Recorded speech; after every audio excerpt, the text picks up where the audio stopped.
La semaine passée, on a parlé d'un sujet particulier.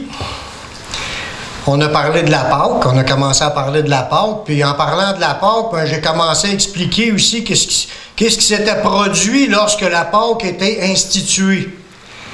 Que le peuple d'Israël était en Égypte, il était esclave en Égypte, il était traité durement par les Égyptiens, puis que là, ils priaient pour avoir un libérateur pour pouvoir sortir de là.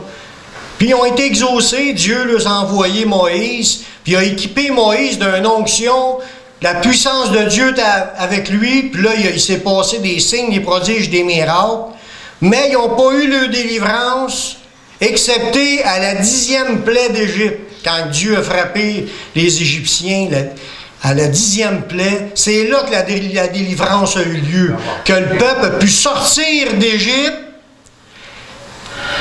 Puis à la hâte, ils se sont dépêchés à sortir, puis les Égyptiens les ont même fourni tout ce qu'ils avaient de besoin, puis envoyez, sortez, c'est le temps de sortir. La délivrance a été rapide. En une seule nuit, il s'est passé un événement spécial pour que ça arrive. C'est ça qui est pas le symbolique, mais le sens profond du mot Pâques, qui veut dire passer par-dessus. Dieu, à la 10e plaie d'Égypte, c'est une plaie qui frappait les premiers-nés de chaque famille. Ouais. Tous ceux que le sang de l'agneau, ils devaient tous, les Juifs devaient tous prendre un agneau, puis le manger dans toute la nuit, faire un genre de sacrifice à Dieu, puis de servir du sang pour beurrer le cadrage de porte, du sang de l'agneau, puis l'ange de Dieu. Dieu lui-même envoyait un jugement sur la terre, sur toutes les familles en Égypte qui n'avaient pas le sang. Le premier-né de chaque famille mourait, autant des humains qu'autant des animaux. C'était ça la 10e plaie d'Égypte. Puis tout s'est passé au moment où ils ont célébré la Pâque, puis que le jugement de Dieu a tombé sur ceux qui n'avaient pas le sang. Puis là, il y a eu des morts partout. Dans tout l'État de l'Égypte, il y a eu des morts partout. Dans toutes les familles, même le pharaon, il y a eu des morts dans sa famille.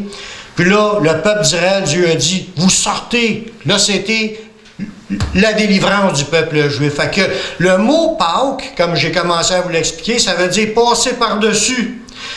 Passover en anglais. Fait que tous ceux qui avaient du sang sur le cadrage de porte, ils pouvaient sortir dans la victoire, parce que c'est Dieu qui leur donnait la victoire de sortir. Dieu a fait quelque chose pour que le peuple sorte. Il n'y a pas eu besoin de la main d'une autre armée qui aille en Égypte, combattre l'Égypte pour enlever les esclaves de l'Égypte, qui était le peuple d'Israël. Dieu ne s'est pas servi d'aucune armée. Il ne s'est pas servi de rien de moyen humain, sauf que démontrer sa puissance en opérant des signes, des prodiges pendant les 10 plaies d'Égypte. Puis quand c'était la 10e plaie, la Pâque, c'était le jour de la délivrance du peuple d'Israël. La Pâque, cette journée-là est devenue une fête fêtée par le peuple juif. Le peuple d'Israël est sorti d'Égypte à Pâques et en même temps a été préservé du jugement de Dieu, de l'ange exterminateur. Fait que c'était toute une délivrance, cette journée-là. Ça est devenu une fête à perpétuité. C'est comme une fête nationale pour les Juifs, la fête de Pâques. C'est le vrai sens de la fête de Pâques. Aujourd'hui, ce qu'on va regarder, c'est un peu une continuité de ce message-là. Pour comprendre que la Pâque, c'est grâce à Dieu, bien entendu, mais Dieu a pourvu à un moyen spécial pour accorder la délivrance, puis tout s'est joué autour du sang de l'agneau qui a été sacrifié dans cette nuit-là. L'agneau était sacrifié, était mis à mort, il a été bouffé, il a été mangé, son corps était rompu pour tous, et son sang était versé. Le sang il a été mis sur les cadrages, ça a opéré une grande délivrance. Puis, comme on a vu la semaine passée aussi, Dieu se sert des passages de l'Ancien Testament pour nous annoncer un message prophétique pour le futur. Un message prophétique pour annoncer des choses à venir sur la terre et aussi nous montrer qu'est-ce qui se passe dans les lieux célestes. à travers de ces images-là, de ce qui s'est passé cette journée-là. Il y a des conclusions à tirer qui s'appliquent encore aujourd'hui pour nous. C'est ce qu'on va voir aujourd'hui. Le titre du message aujourd'hui, c'est « Le pouvoir du sang de l'agneau de Dieu ». De Jésus-Christ, parce que c'est Jésus-Christ qui est l'agneau de Dieu. On va voir la grandeur du salut que Dieu a accordé à tout l'ensemble de l'humanité à travers du sang de son Fils Jésus-Christ, qui est l'agneau de Dieu. On va voir le point central du message de la Nouvelle Alliance. Parce qu'on est sous la Nouvelle Alliance. Dieu a fait des alliances avec les hommes. La première alliance, il l'avait faite avec le peuple juif. Il avait fait une alliance, puis il y avait dans son alliance, il y avait des prescriptions, il y avait des lois, des règlements, des promesses. Puis il avait fait cette alliance-là avec le peuple juif. Puis ça, c'était la première alliance. Puis maintenant, nous, depuis que Jésus est venu, voilà 2000 ans, il y a une nouvelle alliance qui est commencée. C'est la nouvelle alliance par le sang de Jésus, qui est l'agneau de Dieu qui ôte le péché du monde. C'est dans cette nouvelle alliance-là qui nous permet d'obtenir le salut éternel. Le salut qui est beaucoup plus que d'être juste délivré de nos ennemis puis de ceux qui nous oppriment sur la terre. C'est une délivrance qui nous amène à posséder beaucoup plus que juste un terrain, une terre promise terrestre. C'est notre alliance, notre nouvelle alliance par le sang de Jésus, ça nous permet d'entrer dans un salut éternel, d'être sauvés pour l'éternité, d'avoir une vie sans fin par Dieu. Merci Seigneur. Ça nous a rendus capables d'obtenir ces choses-là.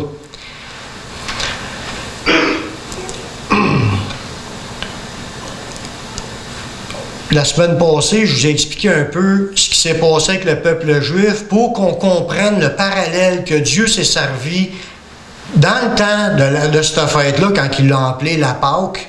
Ça avait un symbole prophétique pour annoncer le futur. Puis il faut comprendre qu'on est rentré dans ce futur-là depuis Jésus, que le futur est commencé, que l'accomplissement de cette prophétie-là de Pâques est commencé voilà 2000 ans, puis 2000 ans plus tard, on en profite encore. On profite encore des bienfaits de ce sacrifice-là. La loi de Moïse, c'est un nombre des choses à venir. C'était comme l'ombrage des vraies affaires. Ce qui s'est passé avec le peuple juif, c'était l'ombrage des vraies affaires. Puis, comme Dieu a choisi de nous montrer l'ombrage avant de nous montrer les vraies affaires. D'habitude, tu vois une bâtisse, puis tu t'aperçois de son ombrage. Mais là, sans comprendre c'est quoi la bâtisse, Dieu nous a montré d'avance l'ombrage. Puis là, dans l'ombrage, ça nous permettait un peu de discerner la grandeur de ce ministère-là que Jésus est venu accomplir en versant son sang. Oui. Dans Hébreux 9, 22, ça nous dit, dans la loi de Moïse, que tout devait être purifié par le sang. Le sang, là, de la Pâque, c'était le commencement de l'effusion du sang pour nous faire comprendre qu'il fallait qu'il y ait une effusion de sang pour qu'on puisse être pardonné. Puis après ça, dans la loi de Moïse, Dieu il a institué de faire des sacrifices d'animaux pour offrir à Dieu des sacrifices, soit pour remercier Dieu de ce qu'il avait fait, soit pour demander le pardon des péchés, soit pour bénir Dieu par toute l'abondance qu'il nous accorde. Bien, il offrait des sacrifices à Dieu. Il offrait les animaux en sacrifice, il versait le sang, puis il allait apporter le sang sur l'autel à Dieu dans le but de recevoir le pardon. Toute la loi de l'Ancien Testament est basée sur des sacrifices que les gens devaient faire pour obtenir le pardon. Puis ça nous dit dans Hébreux 9, 22 et 23, presque tout d'après la loi est purifié avec du sang. Tout ce qui était dans la loi de Moïse devenait purifié par le sang. Puis ça nous dit aussi, sans effusion de sang, il n'y a pas de pardon.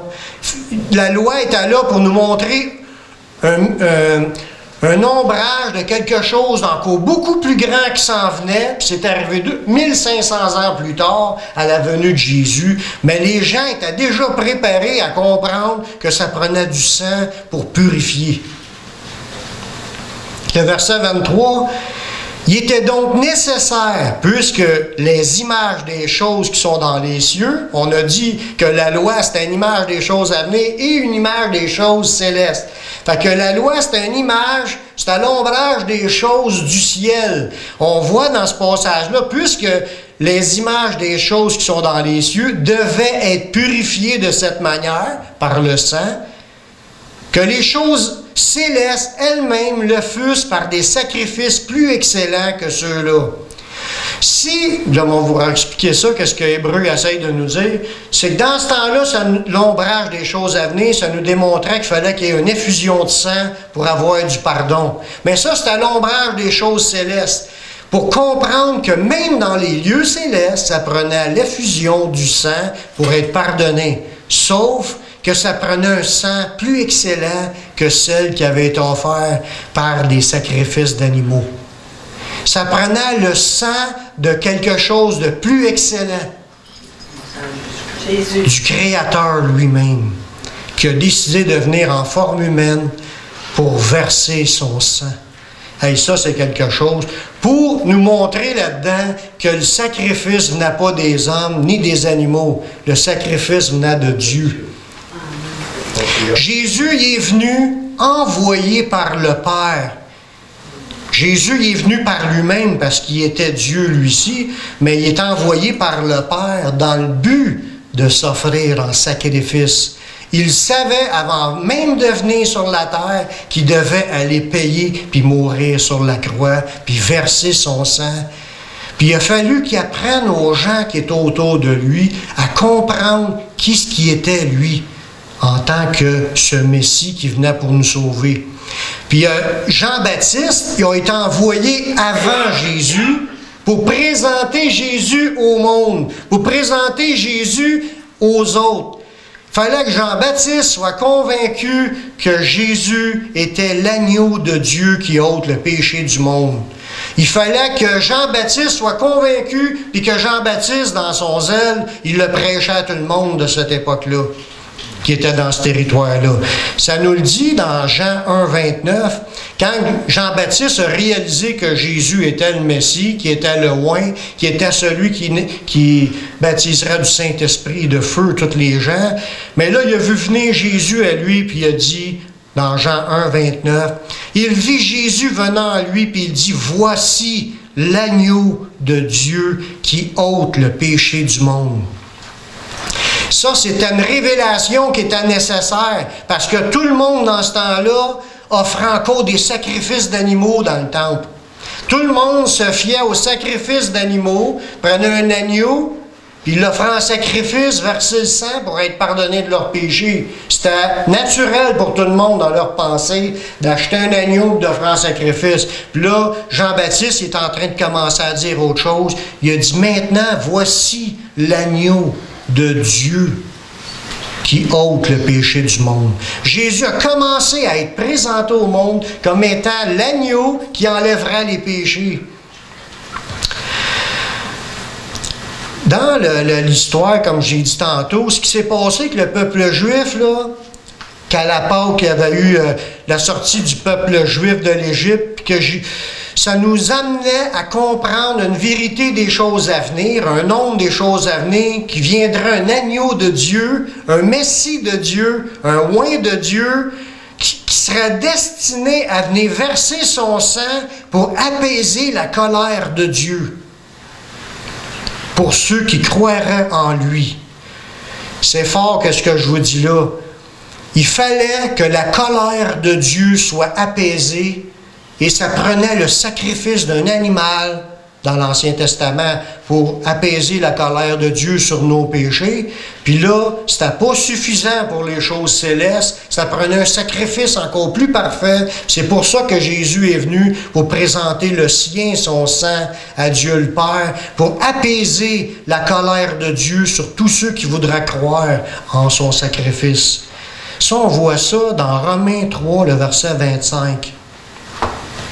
En parlant de Jésus, c'est lui que Dieu a destiné par son sang à être, pour ceux qui croiraient, à être une victime propitiatoire. Wow, c'est quoi ce mot-là, une victime propitiatoire? Ça, c'est une pratique dans l'Ancien Testament que ça s'appelait... qu'il y avait un animal qui se faisait appeler la victime propitiatoire. Puis le mot qui est là, le mot grec dans le Nouveau Testament, c'est relatif à un apaisement ou une expiation, les moyens de l'apaisement, ce qui rend propice. C'est utilisé pour l'Arche de l'Alliance, quand il offrait les sacrifices. Il servait pour asperger du sang de la victime expiatoire, le jour de l'expiation annuelle. Une fois par année, le peuple d'Israël offrait un sacrifice, puis le souverain sacrificateur entrait dans le temple de Dieu, dans le lieu très saint, puis il allait offrir le sang de cet animal-là qu'il venait d'offrir en sacrifice pour apaiser la colère de Dieu sur le peuple tout entier. Ça faisait partie des sacrifices que les Juifs devaient pratiquer une fois par année, sans compter les autres fois qu'à chaque fois qu'ils commettaient un péché, ils devaient aller aussi offrir ce sacrifice-là. Ça signifie que la vie du peuple, perdu par ses péchés, était offerte à Dieu par le sang de la victime, ce qui apaisait Dieu, et les péchés étaient expiés par le sacrifice. Autrement dit, cet animal-là, qui était innocent, qui n'avait rien fait de mal, qui était pur, sans défaut, sans tache, c'était une brebis parfaite. Il ne fallait pas qu'elle soit infirme ou malade. Il fallait offrir un animal en pleine santé. Lui payait pour les péchés de tout le monde. Il payait de sa vie. Il se faisait mettre à mort, son sang était versé, puis il expiait là, puis il ramassait le sang, puis là il donnait ça à Dieu. Puis là il disait à Dieu, sois apaisé envers nous. Il y a eu quelqu'un qui venait de payer là, pour les péchés, puis c'était l'agneau qui venait de mourir. Puis le sang t'a offert pour apaiser la colère de Dieu, parce que l'ensemble du peuple était dans le péché. La Bible a dit tous sont pécheurs devant Dieu. Tous avaient besoin d'offrir des sacrifices à Dieu pour apaiser la colère de Dieu. Puis ça, il appelle ça une victime propitiatoire. C'est l'agneau qui est offert une fois par année en sacrifice pour expier les péchés du peuple. C'est un sacrifice expiatoire, c'est une victime expiatoire. C'est offert, cette victime-là, en sacrifice pour expier les péchés. Expier, ça veut dire comme si sont effacés les péchés, sont payés, la dette est réglée. Ça prenait quelqu'un qui paye à quelque part, puis c'était l'agneau qui payait pour cela, qui subissait la mort pour cela. Mais tout ça, ça avait un message pour annoncer tout ce que Jésus était pour faire 1500 ans plus tard. Jésus s'est présenté lui-même, regardez bien ça, Jésus s'est présenté lui-même dans le ciel avec son sang, afin de comparaître pour nous. Autant qu'une fois par année, le souverain sacrificateur rentrait dans le lieu très saint, parce que le lieu saint, il y avait la tente, puis dans la tente, il y avait une partie qui c'était le lieu saint, le monde rentrait, les sacrificateurs rentraient à l'année longue dans le lieu saint pour aller porter le sang, puis aller faire prier Dieu, etc. Mais dans le lieu très saint, il y avait un gros voile qui séparait le lieu saint avec le très saint. Puis le souverain sacrificateur, le chef des sacrificateurs, rentrait une fois par année dans le lieu très saint pour aller offrir ce sacrifice-là pour tout le peuple. Puis là, ça nous dit que ça, c'est à l'ombre des choses à venir. Jésus, lui, il a rentré dans le ciel avec son propre sang pour aller intercéder pour nous. On voit ça dans Hébreux 9, 24 jusqu'à 26. Christ n'est pas entré dans un sanctuaire fait de main d'homme en imitation du véritable, mais il est entré dans le ciel même. Jésus est rentré, quand il est mort, il n'a pas été gardé par la mort. Il est ressuscité. Il s'est remontré à ses disciples. Puis après ça, il a monté. Il dit, attends, je ne suis pas encore monté, mais je m'en vais. Là, il est apparu pendant 40 jours. Après ça, il a monté à la vue de ses disciples. Il a monté, puis il a rejoint son Père. Puis ça nous dit dans ce texte-là, il est entré dans le ciel même afin de comparaître maintenant pour nous. Il est allé comparaître. Ça, là, c'est la même chose que quand tu passes en cours. Tu passes en cours, puis il y a quelqu'un qui parle pour toi. C'est ton avocat. Il comparaît devant le juge, puis il parle en ton nom, puis il est là pour te défendre. Mais Jésus, c'est ça qu'il a fait. Il est rentré dans le lieu très saint avec son sang, puis il est allé là pour comparaître pour nous. Il est allé plaider notre cause. On était tous des pécheurs, on méritait tous les temps de feu à cause de nos péchés. Ça prenait un seul péché, puis on ne pouvait plus rentrer. On a des tonnes et des tonnes des péchés. On est tous des séparés de Dieu. Point de juste, pas même un seul. Tous sont égarés, tous sont pervertis. Il n'y en a aucun qui fasse le bien. Ça, fait que là, on ne pouvait pas rentrer dans la présence de Dieu. Il fallait que Dieu lui-même vienne, meure sur la croix, verse son sang en sacrifice, puis il a pris son sang, puis il est allé le présenter à Dieu son Père, puis il l'a présenté pour comparaître, pour plaider pour nous, qui sommes ceux qui croient en lui. Il est allé pour comparaître maintenant pour nous devant la face de Dieu. C'est une chose qu'on doit savoir parce que Dieu est en colère après nous. Quand on était dans le péché, on va le voir un petit peu plus tard, il est en colère sur l'ensemble de l'humanité. Puis pour être apaisé de la colère, ça prenait un sacrifice, du sang qui est apporté devant Dieu. Dans l'Ancien Testament, c'est le souverain sacrificateur qui allait une fois par année. Maintenant, c'est Jésus qui a été dans le ciel, présenter son sang pour apaiser la colère de Dieu pour chacun de nous. Ça nous dit... Et c'est pas pour s'offrir lui-même plusieurs fois qu'il est entré comme souverain sacrificateur entre chaque année dans le sanctuaire avec du sang étranger. Autrement, il aurait fallu qu'il ait souffert plusieurs fois depuis la création du monde. Tandis que maintenant, à la fin des siècles, il a paru une seule fois pour abolir le péché par son sacrifice. Jésus est venu une seule fois, puis son sang était suffisant pour pouvoir pardonner les péchés de quiconque croit. Gloire à Dieu. Puis une autre affaire qui est extraordinaire, à cause qu'il est ressuscité, il peut encore intervenir. La Bible elle nous dit que depuis sa résurrection, il peut sauver parfaitement ceux qui s'approchent de lui. Tous ceux qui s'approchent de Jésus peuvent être pardonnés et sauvés parfaitement. Dans Hébreux 7, 25, ça nous dit, c'est aussi pour cela qu'il peut sauver parfaitement ceux qui s'approchent de Dieu par lui, étant toujours vivant pour intercéder en leur faveur. Fait que Jésus, en étant toujours vivant, tu t'approches de Dieu par Jésus, puis il dit, il va commencer à intercéder pour toi, puis il peut te sauver parfaitement. Passe par Jésus, puis le salut est accordé. Gloire à Dieu, merci Seigneur de cette opportunité extraordinaire de pouvoir être représenté dans les lieux célestes, dans le ciel. Il y a quelqu'un qui parle pour moi. Il y a quelqu'un qui parle pour chacun de vous dans le ciel. Puis c'est Jésus. Il est à la droite de Dieu, puis il intercède pour nous. Il prie pour nous. Il parle de nous à Dieu son Père.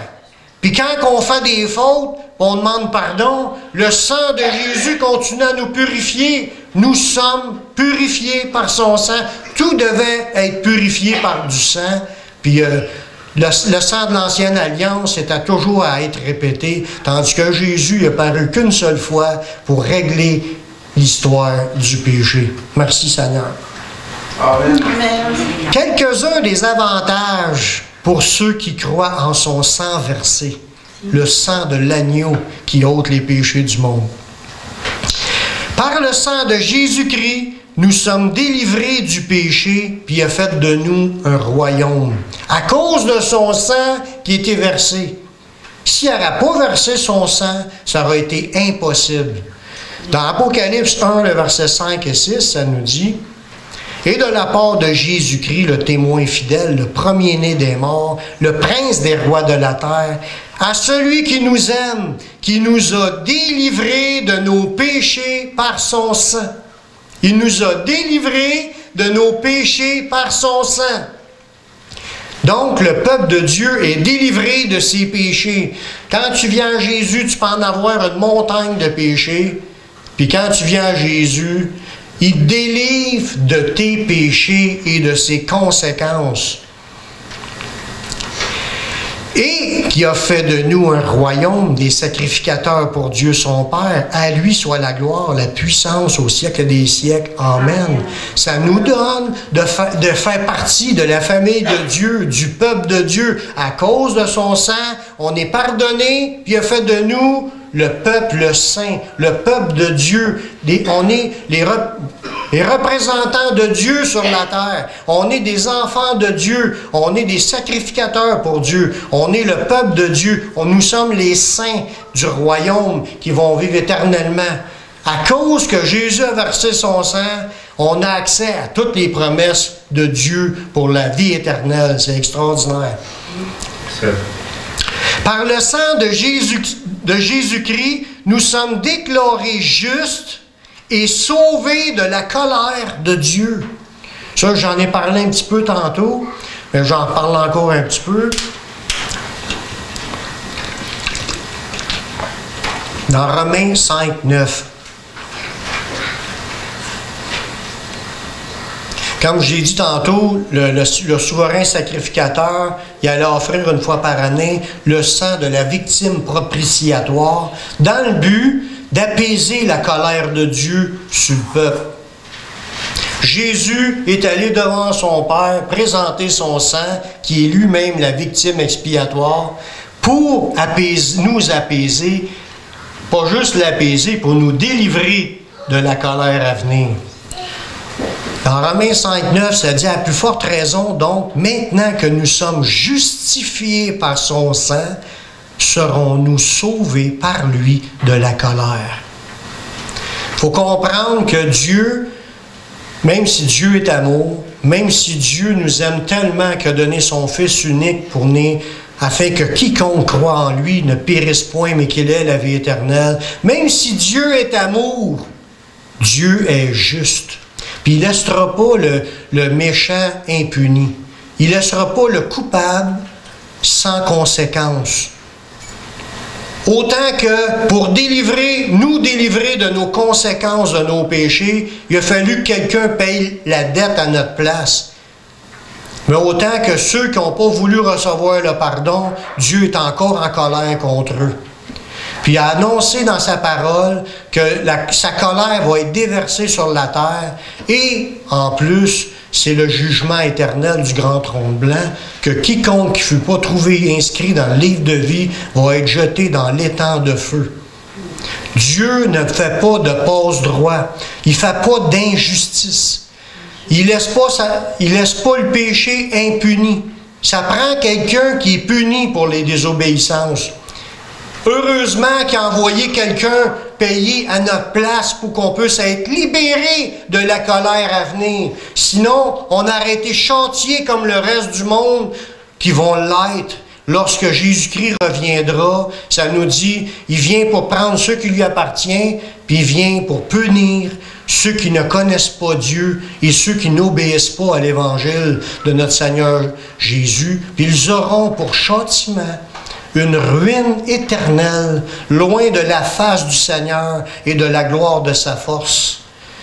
Ça va être horrible, le cri et les pleurs et les larmes et les grincements de dents qui vont se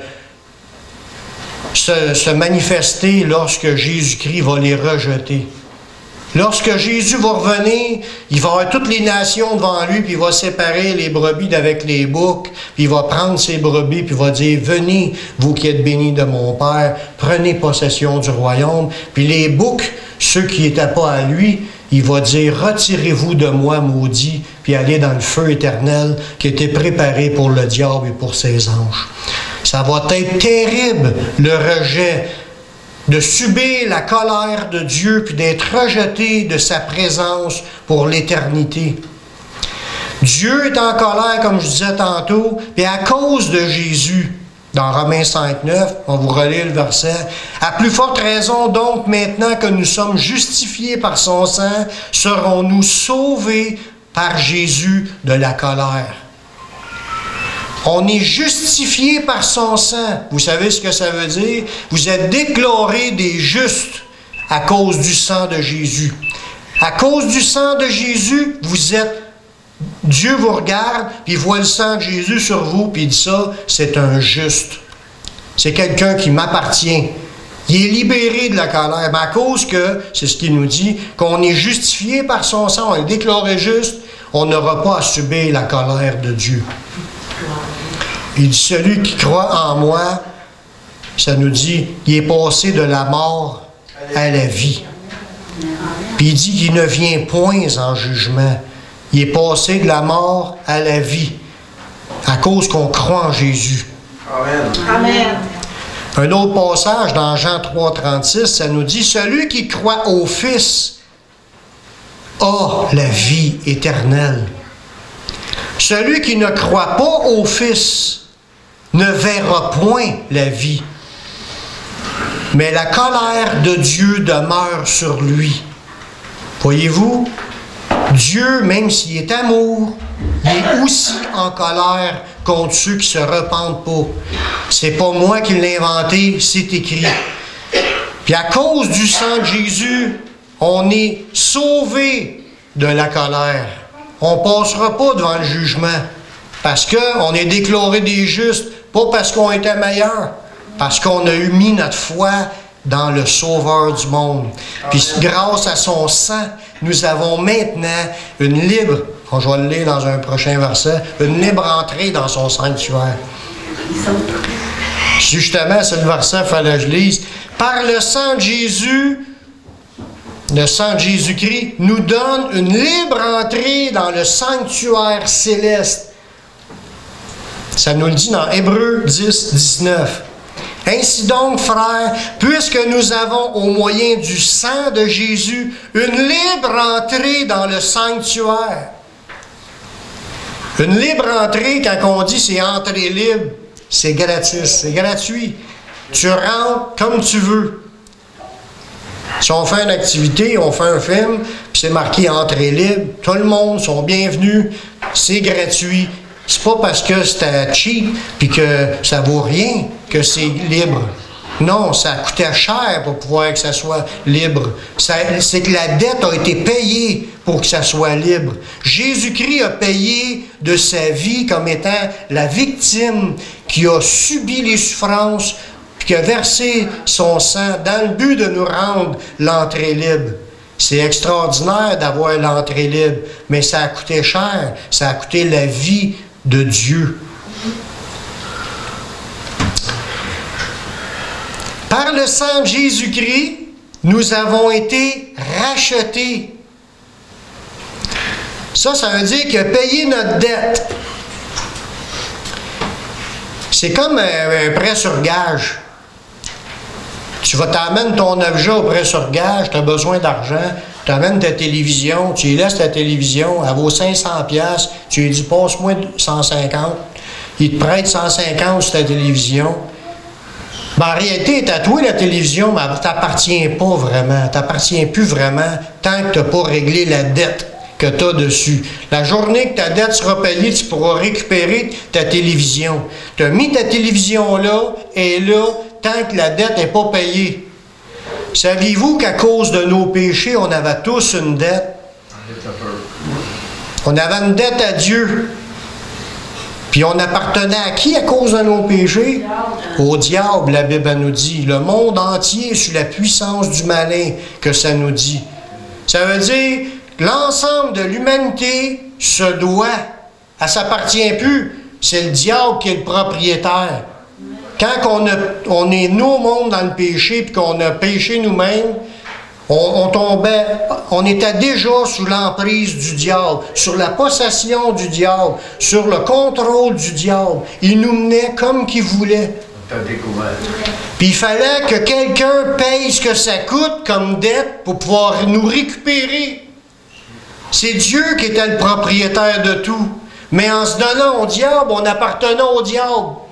Il fallait que la dette soit payée pour qu'on puisse être récupéré par Dieu. Il fallait que quelqu'un nous rachète. Le rachat, c'est la rédemption. Un rédempteur, c'est un rachat qui fait. Il paye notre dette. Fait que ça nous dit que, en Éphésiens 1,7, en lui, en Jésus, nous avons la rédemption. En Jésus, on a un rédempteur. Un rédempteur, c'est quelqu'un qui paye la dette. Un rédempteur, c'est quelqu'un qui a payé pour qu'on puisse être rendu libre. Il nous a rachetés. En lui, en Jésus, nous avons la rédemption. Ça, c'est dans Éphésiens 1,7. On a la rédemption par son sang. Il fallait que le sang du Créateur soit versé pour qu'on puisse être racheté. Le prix que ça a coûté, c'était le sang de Jésus pour nous racheter. On coûtait-tu assez cher? Notre dette était tellement immense que ça prenait le sang du Créateur pour le payer à notre place, notre dette. Puis pour nous, c'était impossible de payer cette dette-là. Il fallait que le Créateur vienne et qu'il paye de son sang en sacrifice pour apaiser, pour régler la dette de nos péchés. Fait que en Jésus, nous avons la rédemption. Nous avons le rachat. Notre Rédempteur, c'est celui qui rachète, qui paye la dette. C'est Jésus, par son sang. On a eu la rédemption, puis on a eu la rémission des péchés, selon la richesse de sa grâce. Comme je vous disais tantôt, la rédemption, c'est une libération qui est effectuée suite au paiement d'une rançon. C'est une rédemption, c'est une délivrance. C'est qu'il y a quelqu'un qui a payé la rançon que ça coûtait, le montant à être obligé de rembourser pour qu'on puisse tomber libre. Puis c'est Jésus qui l'a payé, notre dette. Est-ce que vous vous sentiez en dette? Avez-vous déjà médité là-dessus? Est-ce que vous vous sentiez en dette à cause de vos péchés? Que vous aviez une dette, puis que cette dette-là, c'était impossible pour vous de la payer, puis que ça prenait un sauveur pour vous débarrasser de cette dette-là? Avant d'être chrétien, je le savais que j'étais pécheur, je le savais que je m'en allais dans les temps de feu, puis je ne voulais pas y aller. Je voulais trouver le moyen pour m'en sortir. Mais pourquoi que j'ai commencé à avoir ce réveil-là dans ma pensée? C'est parce que j'ai commencé à lire la Bible. Parce que si tu n'apprends pas à connaître ce que Dieu a dit sur notre condition, tu t'en soucies même pas, tu n'y penses même pas qu'il y a une dette qui est là. Tu sens que ça va pas bien, mais tu ne sais pas où est-ce que tu t'en vas, tu ne sais pas qu'est-ce qui va arriver après, tu ne sais pas quelle est la grandeur de ta dette, de tes péchés, tu ne sais pas que ça t'empêche d'entrer dans la vie éternelle, tu ne sais pas que tu vas être jeté dans les temps de feu. Mais quand tu commences à lire la Bible, tu t'aperçois que Dieu il est en colère et que Dieu va établir son jugement. Que tu y crois, que tu y crois pas, il va le faire. Fait qu'on a plus avantage de croire ce que Dieu a déclaré dans sa parole parce que ça va s'accomplir tel que ça a été annoncé. Puis tous ceux qui passent par Jésus, c'est le seul moyen, c'est le seul nom qui a été donné parmi les hommes par lequel on peut être sauvé. C'est Jésus-Christ. Si on passe par Jésus, son sang qui a été versé, voilà 2000 ans, nous rachète, paye notre dette. On est rendu libéré comme un esclave qui appartient à quelqu'un. Il fallait que la rançon soit payée pour tomber libre. On est devenu des libres du diable, des libres du péché. Puis un jour, si Dieu le permet, on regardera toutes les libertés que Dieu nous a accordées en Jésus-Christ. Mais on a été rachetés, il a payé notre dette, puis il nous a donné aussi la rémission des péchés. Il n'a pas juste payé la dette, il nous a remis notre dette. La rémission, c'est libérer de l'esclavage ou de l'emprisonnement, c'est oublier, pardonner. Rémission des peines, c'est une remise, c'est un pardon. Ça veut dire, Jésus a payé ce que ça coûtait pour on tombe libre, mais là, automatiquement, on tombe libre du diable, mais on encourt une dette face à Dieu. Puis là, il a accepté de nous remettre notre dette. Ça fait penser un peu à la parabole de celui qui devait beaucoup d'argent, son maître lui a remis sa dette. Tu ne pourras jamais me payer, mais il a remis sa dette. Mais Jésus, on n'aura jamais pu y remettre le prix que ça a coûté. On se doit au Seigneur. En réalité, il est 2 fois propriétaire de nous. Une fois parce qu'il est le créateur, c'est lui qui est le propriétaire de tout, en étant le créateur. Il est le propriétaire. Puis en nous ayant racheté, en ayant payé ce que ça coûtait pour nous rendre libres de toutes les influences, de toutes les conséquences de nos péchés et du diable, mais ça a coûté quelque chose, qu'il nous a racheté, donc on lui appartient doublement. Puis là, s'il décide on est quand même ses esclaves ou ses serviteurs. Il nous appelle par amour ses enfants. On ne mérite rien de cela. S'il le fait, c'est parce qu'il nous l'accorde comme une bénédiction additionnelle, parce qu'on est loin de mériter d'être son enfant, tellement qu'on l'a offensé, on l'a insulté, on a désobéi, puis même encore 20 ans, 30 ans, 40 ans de vie chrétienne, on pêche encore. Mais on ne mérite rien sur toute la ligne, mais il nous a remis notre dette qu'on n'en parle plus. C'est ça qu'il dit, on n'en parle plus. Merci Seigneur. Alléluia, gloire à Dieu. Le rachat et la remise de la dette de nos péchés sont accessibles à tous. Pas juste, c'est là pour tout le monde. Dieu veut que tous les hommes soient sauvés. Puis on le voit dans l'Apocalypse 5:9, qu'il y a une foule là, dans le ciel qui ont été rachetés, puis il y en a de toute tribu, de tout peuple, de toute langue qui se tiennent devant le trône. Ça dit, il chantait un cantique nouveau en disant, « Tu es digne de prendre le livre puis d'en ouvrir les sceaux, car tu as été immolé. » Jésus a été immolé. Il a été offert en sacrifice. Et tu as racheté pour Dieu, par ton sang, des hommes de toute tribu, de toute langue, de tout peuple et de toute nation. Dieu a appelé à lui, il y a déjà du monde, de toute tribu, de tout peuple, de toute langue, de toute nation qui se tiennent devant son trône puis qui attendent. Ils sont en attente de la résurrection, de la première résurrection, comme je l'ai enseigné la dernière fois, à son retour. Une autre belle bénédiction, par le sang de Jésus-Christ, nous sommes rendus purs. Dans 1 Jean 1,7, on a été rendus purs, puis Jésus l'a dit à ses disciples, il dit, déjà vous êtes purs par la parole que je vous ai annoncée. Mais il faut continuer à vous purifier à chaque jour, parce qu'on pêche encore en marchant dans cette vie. Puis le sang de Jésus nous a rendus purs, puis il veut continuer à nous purifier à chaque jour, pour nous garder purs. Amen. Amen. Est-ce qu'on veut être gardé pur? Oui. Parce que c'est beau qu'il nous a pardonné quand on est à lui. Mais n'oublions pas qu'il faut continuer à se garder pur. Il faut que le sang de Jésus continue à nous purifier chaque jour. On commet encore des péchés. Y a-t-il quelqu'un ici qui n'en fait plus de péchés? Non. Donc, on a des pardons à demander à tous les jours à Dieu. Regardez bien le verset. Dans 1 Jean 1,7. Mais si nous marchons dans la lumière, comme il est lui-même dans la lumière, nous sommes mutuellement en communion. Et le sang de Jésus, son Fils, nous purifie de tout péché. Là, je ne l'ai pas écrit, j'ai oublié de l'écrire, mais c'est l'autre verset. Là, c'est le verset 1 Jean 1,7. 1 Jean 1,9, 8 et 9, ça nous dit, si nous confessons nos péchés, c'était le 8 ou le 9? Il est fidèle et juste. Ouais. C'est le 9. C'est le 9. Si nous confessons nos péchés, ça parle à des chrétiens. Si nous confessons nos péchés, il est fidèle et juste pour nous pardonner et nous purifier de toute iniquité. Voyez-vous, même si tu as passé par le sacrifice pour être rendu pur, tu es à jour au moment où tu acceptes Jésus. Mais après ça, maintiens-toi à jour. Confesse tes péchés. Demande pardon à Dieu. Demande-lui pour qu'il te pardonne et te purifie. Il veut te rendre pur. Amen. Fait que maintenons-nous dans cette pureté.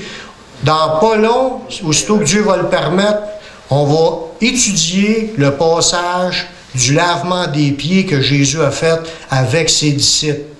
Ça l'explique exactement ce que je suis en train de vous dire là. Il dit, déjà vous êtes purs à cause de la parole que j'ai annoncée. Mais il faut que je vous lave les pieds afin que vous soyez entièrement purs. Parce que quand tu marches dans la vie, même si tu prends ta douche, tu sors dehors, mais eux autres ils étaient nu-pieds en ce temps-là. Puis là, c'était pas des rues en asphalte, c'est des rues en poussière. De la terre, du sable.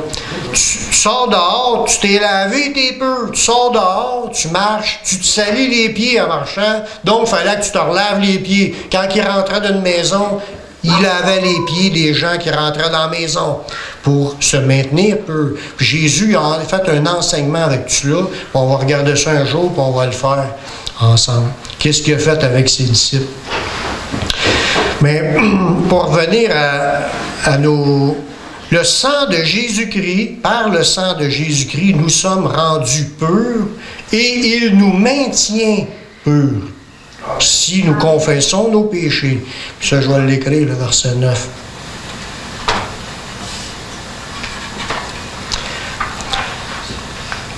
Là, on arrive dans la conclusion du message. Savez-vous que le Saint-Esprit, présentement, travaille à convaincre les gens que le plus grand péché qu'une personne peut faire, c'est d'ignorer l'œuvre de Jésus-Christ. Le plus grand péché, c'est pas qu'ils font des péchés à chaque jour.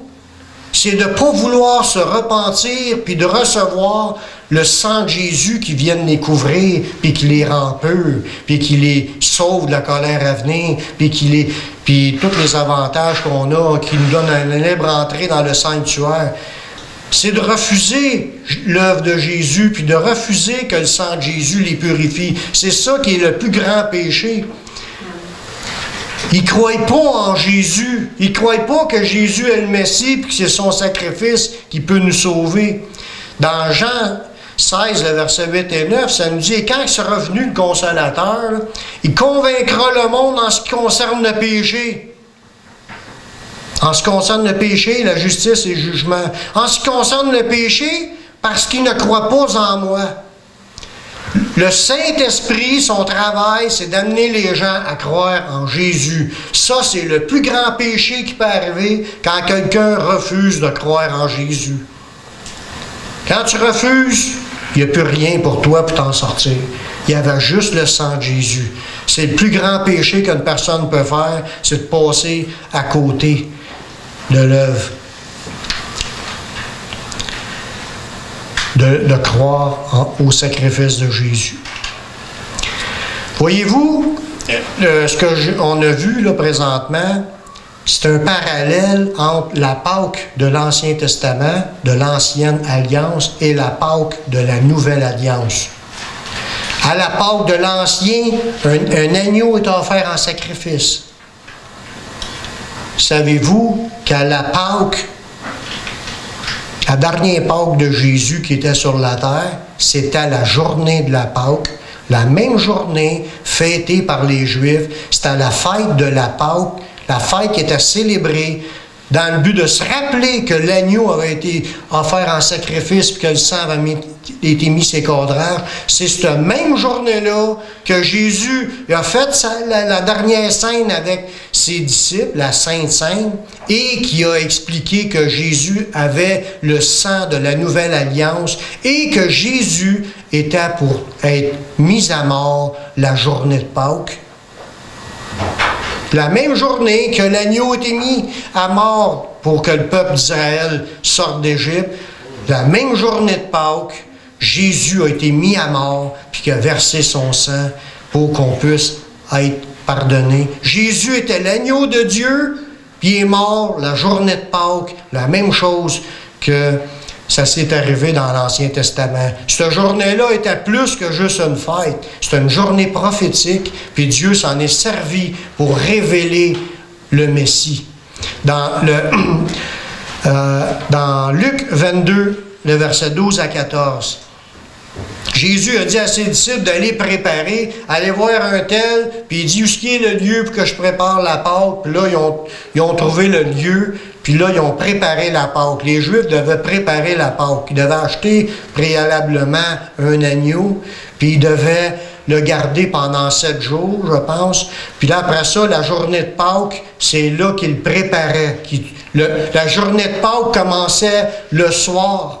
C'est entre les 2 soirs qu'ils devaient faire le sacrifice. Que quand il commençait à faire noir, là, ils pouvaient offrir leurs agneaux en sacrifice juste, puis le lendemain, la journée au complet, jusqu'à temps qu'arrive le soir du 14 de Nissan. Ça veut dire qu'il y avait, mettons, cette journée-là, ça allait arriver un mercredi, qui était la journée de Pâques. Le mardi soir, quand il commençait à faire noir, ils pouvaient déjà commencer à manger la Pâque toute la nuit, puis le lendemain, toute la journée, ils pouvaient manger leur agneau. Puis d'offrir le sang, etc., puis se rappeler tout ce que c'était, le rappel de ce qui s'était passé dans la délivrance du peuple d'Israël. Jésus pratiquait cette fête-là avec ses disciples. Pour se rappeler, il faisait partie encore du contexte de l'Ancienne Alliance, puisqu'il n'était pas encore mort. La Nouvelle Alliance n'a pas encore commencé. Jésus pratiquait la fête de la Pâque avec le sacrifice de l'agneau, la même chose comme c'était recommandé par Moïse dans ses prescriptions.